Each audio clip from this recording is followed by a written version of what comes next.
guys, how's it going? Andvance here, and today I'm going to bring you another kind of comparison video. Comparison video of two more Nintendo consoles, handheld consoles. Today I'm going to be comparing the Game Boy Advance versus the Game Boy Advance SP. These two are mostly similar, but there are some key features that made one better than the other. So let's get right into it. First, we're going to start off with the Game Boy Advance. Now this one came out in 2004. It was very different from the last one that came out before that, the Game Boy Color. This one had cartridges that were half the size. They were little half pieces. Now the original Game Boy and the Game Boy Color games still worked in this one. You could still put them in the back, just like that. They just stuck out the back like that. So if you didn't really mind having that, or you had lots of the games, you could still play them. But these ones kind of just, these smaller ones, they kind of just sat in the back and they were flush on the back. And then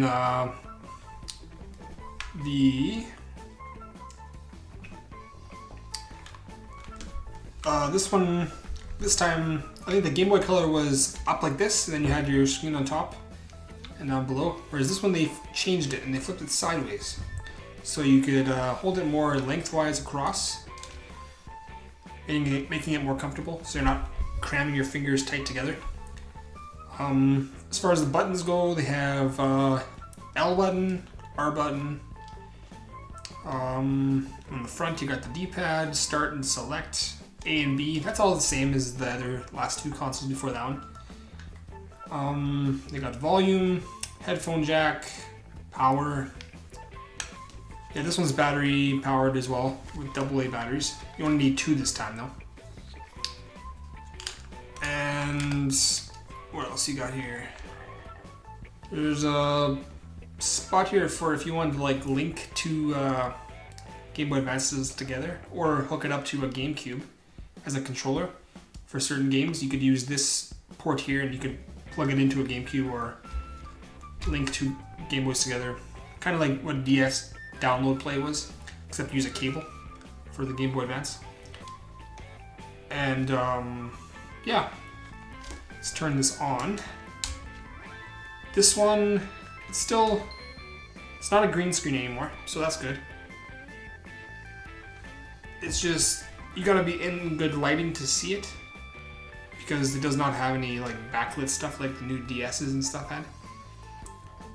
But the screen was a lot clearer. On this model, I actually replaced the screen protector thing on the front because it was pretty scratched when I bought it, so I got a new one. You can get them for pretty cheap actually on Amazon. Maybe I'll leave a link down below, so if any of you want to go check that out and see if you can find one, then I'll leave a link.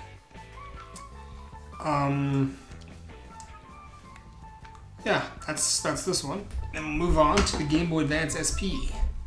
Now this one, they have that same port where you can connect the link cable to. I'm not sure if you could click this one to a GameCube though. I think it might have just been those. And then another key feature on this one that's different from that one is this one was rechargeable. So you didn't have to use AA batteries or AAA batteries or anything like that. You had a charging cable you plug into the wall, which was so much better because you don't have to carry batteries around. You can just charge it before you leave, and then just go and you're good.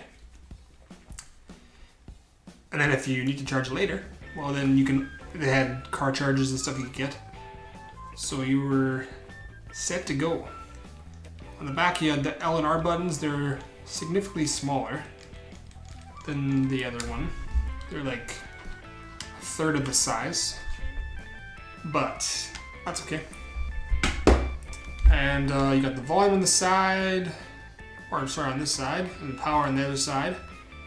And it flips open too, so no more scratching of the screen. It protects it. This is where the whole flip thing started, as far as like the new DS's and all that stuff. You got your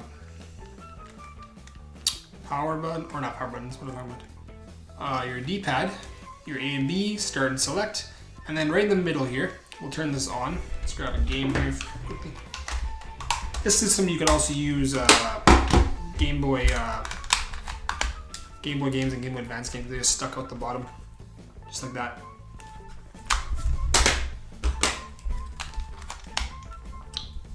So let's turn this on.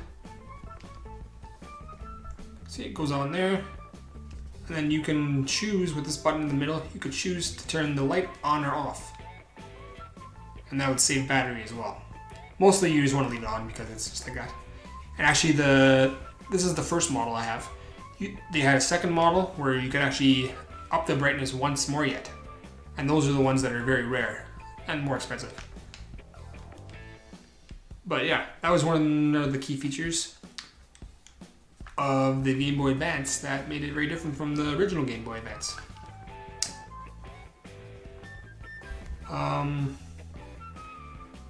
Yeah, other than that, basically, yeah, the flip, the brightness, bright screen, and the charging are the main three things the SP had over the Game Boy Advance. There are people that have done mods on the Game Boy Advances, so they have backlit ones, but you have to use screens from these things in order to do that.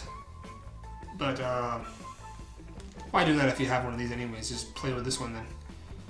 So yeah, that's basically the comparison on these two.